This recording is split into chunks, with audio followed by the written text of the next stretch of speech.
আম harvesting চলছে। আমার হাতে তিনটি আমের তিনটি নাম।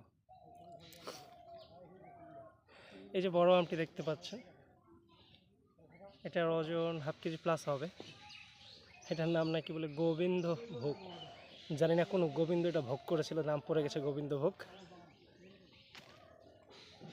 তারপরে আমার হাতে এই আমটি, এটি একটা সুন্দর দেখতে, এটার নাম হিমসাগর। আশেপাশে কোথাও না আছে হিম, না আছে সাগর, কিন্তু উত্তরবঙ্গের এই আমটার নাম হচ্ছে হিমসাগর। এবং এটি খুব সুন্দর, নামটা দেখতে সুন্দর আম, তাই না?